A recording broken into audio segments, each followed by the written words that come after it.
आज मैं आपको सिलाई की ऐसी खास ट्रिक बताने जा रही हूँ जिससे आपका काम बहुत बहुत बहुत आसान होगा। सिर्फ एक सिलाई में किसी भी गले के ऊपर गोट लगाना सीखोगे, ना ही केवल गले में। इस ट्रिक से आप किसी भी अम्ब्रेला घेरा पर, अम्ब्रेला स्लीव्स पर बहुत सुंदर तरीके से बाइंडिंग यानी गोट लगाना सीखोगे। तो चलिए शुरू करते हैं। नमस्ते, मैं उज्ज्वला पाटिल क्रिएटिव फैशन में आप सभी का स्वागत करती हूँ। तो सबसे पहले जिस कलर का आपको गोट लगाना है उस कलर के कपड़े के पट्टियां काटनी है और एक पट्टियां। तो ये मैंने 2.25 इंच चौड़ी काटी है, मतलब 2.25 इंच। और एक जरूरी बात, 2.25 इंच से कम मत लीजिएगा, उससे आपका गोट अच्छा नहीं बनेगा। हाँ, आप 2.25 इंच से ज्यादा चौड़ा रख सकते हो अगर आप अम्ब्रेला घेरा में वगैरह बाइंडिंग कर रहे हो तो।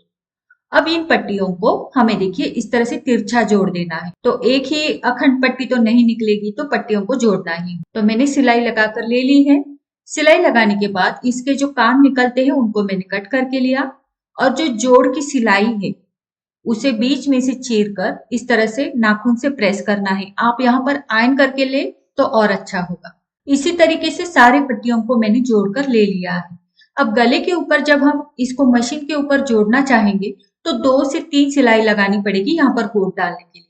लेकिन जो ट्रिक मैं आपको बताने जा रही हूँ इसमें सिर्फ और सिर्फ एक ही सिलाई लगती है।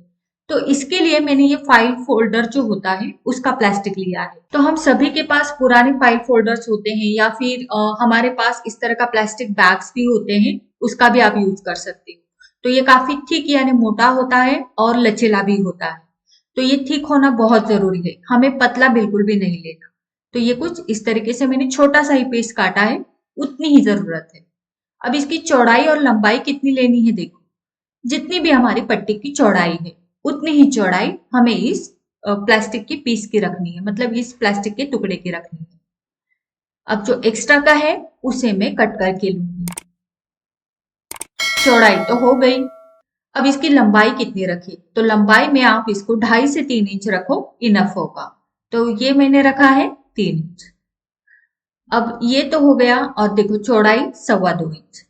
तो लंबाई और चौड़ाई फिक्स हो गई। अब मैंने लिया है यहाँ पर मास्किंग टेप और ये पट्टी। तो पट्टी की ये उल्टी साइड है, ठीक, उल्टी साइड ऊपर की तरफ रहेगी। इसको मैंने इस प्लास्टिक के टुकड़े के अंदर डाला। अब दोनों साइड से इसके किनारे में इस तरह से मोड़ कर लूंगी। ये देखिए इस तरीके से। तो इसलिए मैंने बताया था जितनी पट्टी है उतना ही प्लास्टिक की चौड़ाई रहेगी।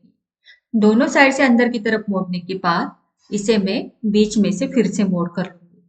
ठीक, अब इसको ज्यादा प्रेस नहीं करना है। ठीक, इसको जैसा जितना ये खोखला रहे उतना अच्छा है, मतलब ज्यादा प्रेस करेंगे तो पट्टी आगे पीछे खिसकेगी नहीं। तो बस इस चीज का ध्यान रखना है। और यहाँ पर कोई भी आपके पास चिपकाने वाला टेप है उसको राउंड में घुमाते हुए चिपका देंगे। चिपकाते टाइम भी इसे हमें दबाना नहीं है, मतलब प्रेस नहीं करना है। तो इस तरह से मैंने इसको लगा दिया। अब एक बार आप पट्टी को आगे पीछे करके कंफर्म कीजिएगा कि ये पट्टी आगे पीछे हो रही है, मतलब ज्यादा ताकत या जोर लगाने की जरूरत ना पड़े, इजीली आगे पीछे हो। ठीक, तो ये मेरी हो रही है। अब इसको ज्यादा प्रेस भी नहीं करना है, तो प्रेस करेंगे तो ये आगे पीछे नहीं जाएगी, इस बात का ध्यान रखें। अब इसके ऊपर और नीचे और हम ये मास्किंग टेप लगा देंगे। आपके पास अगर दूसरा टेप है, चिपकाने वाला कोई भी टेप है, तो आप उसे लगा सकते हो। बस इसका उद्देश्य ये है कि ये खुले नहीं। ठीक, जैसा हमने इसको शेप दिया है ये शेप बना रहे। तो मैंने ऊपर की तरफ भी लगा दिया और नीचे की तरफ भी लगा देती हूँ, वैसे जरूरत है नहीं लेकिन फिर भी लगा दी। तो इसे मैंने यहाँ पर भी रैप कर दिया पूरी तरह से, और इसको भी चिपका दिया। हाँ, कपड़े के ऊपर हमारा टेप ना जाए, वरना कपड़ा आगे पीछे नहीं होगा। अब देखो एक बार फिर से देखती हूँ पट्टी अच्छे से आगे पीछे हो रही है या नहीं। तो ये हो रही। अब ले जाते हैं इसको मशीन के ऊपर। अब आ गए हम मशीन के ऊपर। अब देखो आगे की तरफ जहां से हम शुरुआत करने वाले हैं वहां पर इसके दोनों किनारों को अंदर की तरफ मोड़ते हुए इस तरह से मैं रख दूंगी। रखने के बाद इसे मैं नॉब के नीचे, सुई के नीचे दबा दूंगी। तो यहाँ पर मैंने इसको इस तरह से रख दिया, और एकदम किनारे से हमारी सिलाई आएगी तो इसे ऐसे ही सेट करके रखेंगे। अब ये सुई को अंदर की तरफ डालेंगे। डालने के बाद आपको यहाँ पर एक अंदाजा आ जाएगा कि एकदम सीधा ये कहाँ पर बैठ रहा है।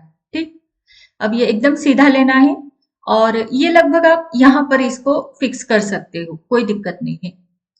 तो यहाँ पर मैं इसको फिक्स करूंगी एकदम सीधे में। ठीक। अब यहाँ पर इसको फिक्स करने के लिए फिर से मैंने वही मास्किंग टेप लिया है। आप कोई भी किसी भी चीज से फिक्स कर सकते हो, कोई इश्यू नहीं है। और यहाँ पर मैंने इसको इस तरह से फिक्स कर दिया, मतलब चिपका दिया। अब ये हिलेगा नहीं। तो यहाँ पर ये एकदम फिक्स हो गया है और रेडी भी है, लेकिन फिर भी ये पूरा व्यू मैं आपको दिखाती हूँ। देखिए इस तरफ ये पट्टी इस तरह से रहेगी। अब हम लेंगे हमारा नेक पैटर्न, और ये देखिए यहाँ पर मैंने सुई को ऊपर उठा दिया है अब, क्योंकि ये पूरी तरह से फिक्स हो गया है। और इस पट्टी के बीच में इसके दोनों किनारे अंदर होने चाहिए पट्टी के, और फिर उसके बीच में यहाँ पर नेक का लगभग 1/4 इंच तक का हिस्सा अंदर जाना चाहिए। ठीक। तो इस तरीके से मैंने इसको डाल दिया। तो नेक का जो हिस्सा है वो हमें अच्छे से अंदर की तरफ फंसाना है, एकदम बीचों बीच, लगभग 1/4 यानी 1/4 इंच तक अंदर की तरफ जाना चाहिए। अब देखो इस तरह से मैंने इसको डाल दिया और हमें मशीन को शुरू करना है। अब देखो इस वाले हिस्से के ऊपर हम इस नेक को रख देंगे और यहाँ से हम शुरू हो जाएंगे, बस सिंपल। अब देखो मैं इसको गले को इसके अंदर फंसाते जा रही हूँ और बस मशीन को मैं चलाते जा रही हूँ। कोई दिक्कत नहीं है, एकदम फिनिशिंग के साथ ये हो जाएगा। ये देखिए, बस इसके अंदर मुझे नेक को डालना है, और ये करते टाइम ना हमें पट्टे को खींचना है ना गले को खींचना है, एकदम परफेक्टली ये अपने आप हो जाएगा। तो ये देखिए कितने सुंदर तरीके से यहाँ पर ये कोट आया है। ठीक, उल्टी साइड में भी और सीधी साइड में भी। अब यहाँ पर मैं पूरा व्यू आपको दिखाऊंगी। तो ये देखिए इस तरीके से ये हमारी पट्टी है। ठीक, यहाँ पर ये पूरी पट्टी है, और यहाँ पर ये आगे वाला हिस्सा है, और ये नेक पैटर्न है। तो बस मैं सिंपली क्या कर रही हूँ, नेक पैटर्न को पट्टी के बीच में डाल रही हूँ। दोनों हाथ मेरे आगे की तरफ है, पीछे की तरफ पट्टी अपने आप यहाँ पर एकदम फोल्ड होके आती है। कोई उसको फोल्ड करने की जरूरत नहीं है, ये अपने आप फोल्ड होके आएगी और हमें कोई परेशानी नहीं होगी। तो देखिए यहाँ पर मैंने पूरी गले के ऊपर ये पट्टी भी लगा दी, एकदम फिनिशिंग के साथ, कोई दिक्कत नहीं। ठीक, ये देखिए बिल्कुल आसान तरीके से। अगर आप बिगिनर्स हो तो आपके लिए तो ये बहुत बहुत यूजफुल। तो यहाँ पर आपने देखा सिर्फ और सिर्फ एक सिलाई में ही हमारा कोट यहाँ पर लग चुका है, और वो भी पूरे फिनिशिंग के साथ। यहाँ पर देखो कहीं पर भी झोल नहीं, कहीं पर भी उचका हुआ नहीं है, एकदम दोनों तरफ से फाइन सिलाई आएगी। तो ये तो हो गया गले के ऊपर। अब मैं आपको दिखाती हूँ, अगर गोल घेरा है, अम्ब्रेला घेरा है, या फिर अम्ब्रेला स्लीव्स है, तो उसके ऊपर भी उतनी ही सुंदर तरीके से बाइंडिंग होती है। तो यहाँ पर देखो, यहाँ पर हमारा क्या हुआ है, जोड़ आया है। तो अगर जोड़ आता है तो इस तरीके से पट्टी को बाहर निकालिएगा थोड़ा सा, और फिर इसको इस तरह से अच्छे से फोल्ड कीजिएगा, और फिर पट्टी को अंदर डाल दीजिएगा। इससे फिनिशिंग अच्छा आएगा। और यहाँ से हम शुरुआत करते हैं। तो दोनों किनारे अंदर की तरफ मोड़ कर लेने हैं। ठीक, और फिर इसको इस तरह से फोल्ड करके यहाँ पर लगा देंगे। ये तो मैंने लगा दिया। अब मैं लूंगी हमारा अम्ब्रेला घेरा, और इसे मैं डाल दूंगी इस पट्टी के बीच में। जो प्रोसेस हमने गले में पट्टी जोड़ते वक्त किया था, सेम प्रोसेस यहाँ पर भी करना है, कोई अलग नहीं है। ठीक, तो देखिए यहाँ से मैंने शुरू किया, एकदम सिंपल, बहुत सिंपल तरीका है। अगर हम ऐसे नॉर्मली लगाते हैं पट्टी को, तो हमें 2 से 3 सिलाइयां तो लगानी ही लगानी होती है, लेकिन इस ट्रिक से बस एक ही सिलाई में ये जुड़ जाएगा। ना ही आपको पट्टी को आयन करने की जरूरत है, सिंपली मैंने जैसी पट्टी थी वैसी पट्टी इसमें डाल दी है। अब यहाँ पर ऑनेस्टली बताऊं तो यहाँ पर एक प्रॉब्लम मेरी हुई थी। तो ये देखिए पट्टी जो है वो उलझ गई थी। तो अगर आपकी भी ऐसे बीच में कहीं पर भी पट्टी उलझ जाती है, तो देखो आपको क्या करना है, आगे की तरफ दोनों किनारे फिर से एक बार अंदर की तरफ मोड़ेंगे, पीछे की तरफ भी मोड़ देंगे, और आगे पीछे करते हुए इसको ठीक करेंगे, और ठीक करने के बाद फिर से शुरू होंगे।